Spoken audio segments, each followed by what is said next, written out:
बघा लक्ष द्या, आज आपण विद्यार्थी मित्रांनो कस्मात स्थानात या पाठामध्ये कोणत्या ठिकाणावरून अशा याचा अर्थ होतो शब्दाचा कस्मात स्थानात. बघा लक्ष द्या, आता याच्यामध्ये काय केलं, कस्मात हे सर्वनाम आहे, याला सर्वनाम म्हणायचं. आणि किम पुल्लिंग सर्वनामाचं हे पंचमीचं एकवचन आहे,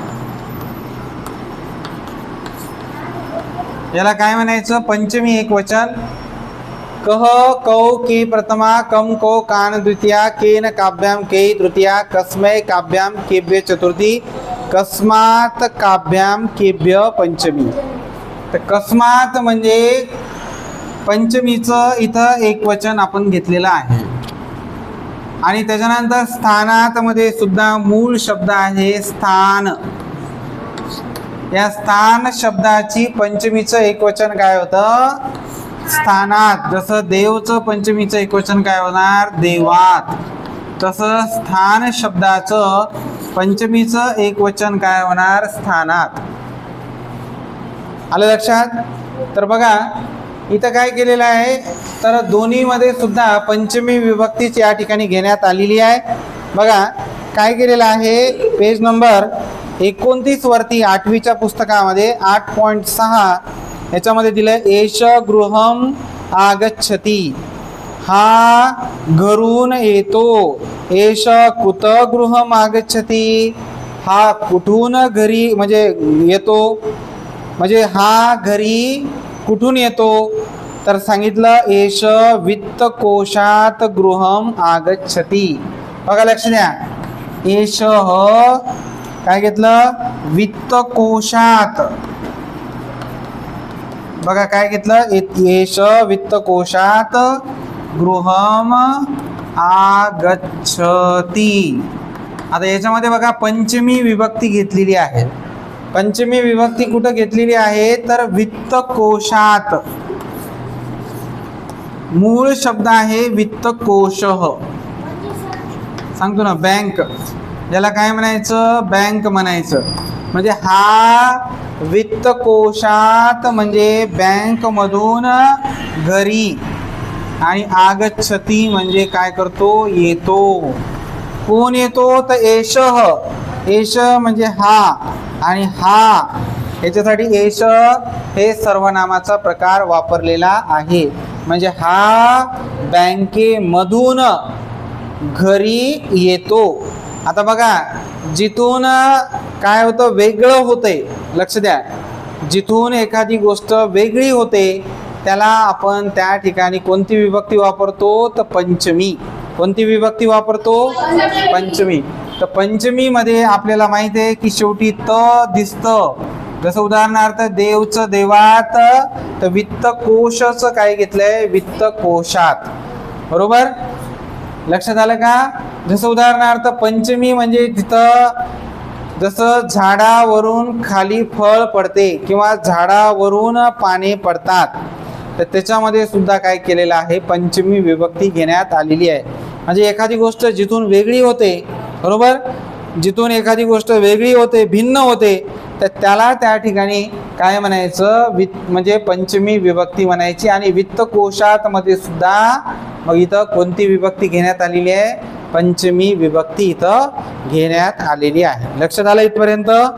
चला पुढं बघा काय सांगितलं की एषः पाठशालायाम गृहम आगच्छति. आता नवीन शब्द एक घेतला बघा परत, पाठशाला शब्द आहे. आता तुम्हाला माहिती आहे मुलांनो की पाठशाला हा जो शब्द आहे तो कोणता आहे, आकारांत स्त्रीलिंग आहे. बरोबर, कोणता शब्द आहे, आकारांत स्त्रीलिंग. आणि हा पाठशाला शब्द कोणत्या शब्दाप्रमाणे चालतो, माला शब्दाप्रमाणे चालतो. कोणत्या शब्दाप्रमाणे चालतो, माला शब्दाप्रमाणे चालतो. मग पाठशालाया हे काय घेतलं, पंचमीचं एक वचन घेतलं. इथं षष्टीचं पण एक वचन असंच होतं.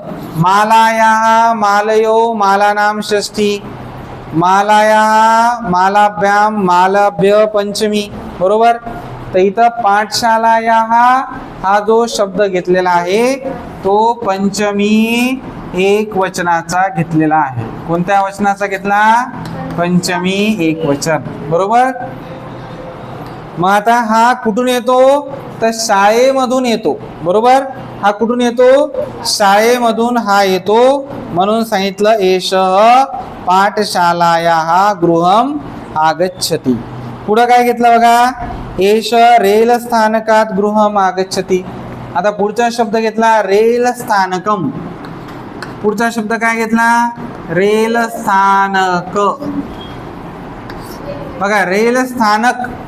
आता रेल स्थानकात याच्यामध्ये सुद्धा कोणती विभक्ती घेतली? पंचमी. तर रेल स्थानकात याला जर आपण जोडलं तर रेल स्थानकात म्हणजे रेल्वेच्या ठिकाणावरून हा येतो, बरोबर. एषः रेल स्थानकात गृहम् आगच्छति. गृह म्हणजे घरी. फक्त शब्द त्यांनी काय चेंज केलेला आहे बघा. पहिल्या याच्यामध्ये काय घेतला? वित्तकोश घेतला. दुसऱ्यामध्ये काय घेतला? पाठशाला घेतला, बरोबर. एषः वित्त स्थानकात गृहम् आगच्छति, एषः पाठशालाया गृहम् आगच्छति, एषः रेल स्थानकात गृहम् आगच्छति. मग सगळ्या ठिकाणी बघा लक्षात येईल तुम्हाला पंचमी विभक्ती घेतलेली आहे. परत शब्द आहे नद्या. बघा लक्ष द्या, नद्या ह्याच्यामध्ये सुद्धा कोणती विभक्ती घेतली आहे? तर पंचमी विभक्ती एक वचनच घेतलेलं आहे.